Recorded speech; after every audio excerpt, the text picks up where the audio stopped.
চশমা museum, a house of world class, জলট্যাক মোড়, বহরমপুর মডার্ন হোটেলের সামনে। পশ্চিমবঙ্গে সরকার পরিবর্তন হয়েছে, কিন্তু পশ্চিমবঙ্গে বিরোধী করে সন্ত্রাস বন্ধ হয়নি। এর আগে যখন সন্ত্রাস হতো আমাদের বিরুদ্ধে,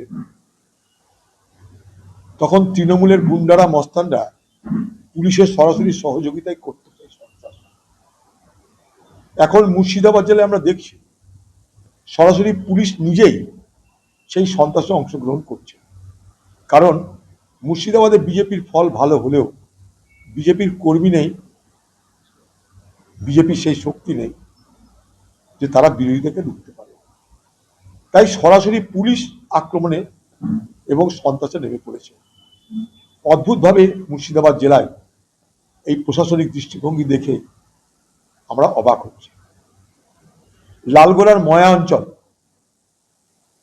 অন্য দল থেকে বীতশ্রদ্ধ হয়ে, যেমন পশ্চিমবঙ্গের বিভিন্ন জেলায় তৃণমূলের লোকরা, তৃণমূলের কর্মীরা কংগ্রেস দলে যোগদান করছে, সেই একই প্রক্রিয়ার প্রতিফলন মুর্শিদাবাদ জেলার ময়া অঞ্চলে হয়েছে।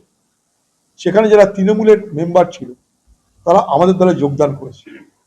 যখন আমাদের দলের সংখ্যা বেড়েছে, সংখ্যাগরিষ্ঠ হয়েছি আমরা, তখন প্রশাসনকে জানিয়ে দরখাস্ত করে নিয়মকানুন মেনে আমরা প্রধান গঠনের প্রস্তাব দিয়েছিলাম।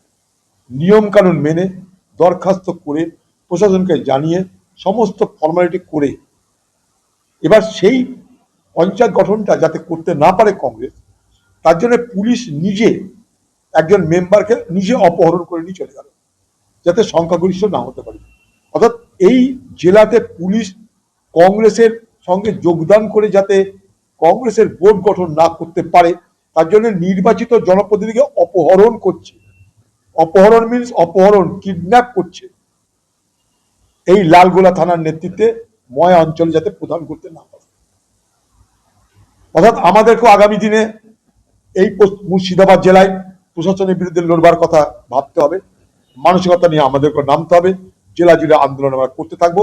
পুলিশকে বলো পিলেট গান জোগাড় করে রাখুন, কারণ পিলেট গান তো চালাতে হবে। এখন তো পিলেট গানের বাজার চলে এসছে। যদি ভারতবর্ষের ছাত্রছাত্রীরা পিলেট গান হজম করে আন্দোলন করতে পারে, আমরাও পারবো। আমরা প্রশাসনকে কিন্তু ভয় করি না। অন্যায়কে অন্যায় বলবো, ন্যায়কে নাই বলবো। আমাদের উপর সন্ত্রাস হলে আমরা কিন্তু মেনে নেবার জন্য এখানে বসে নেই।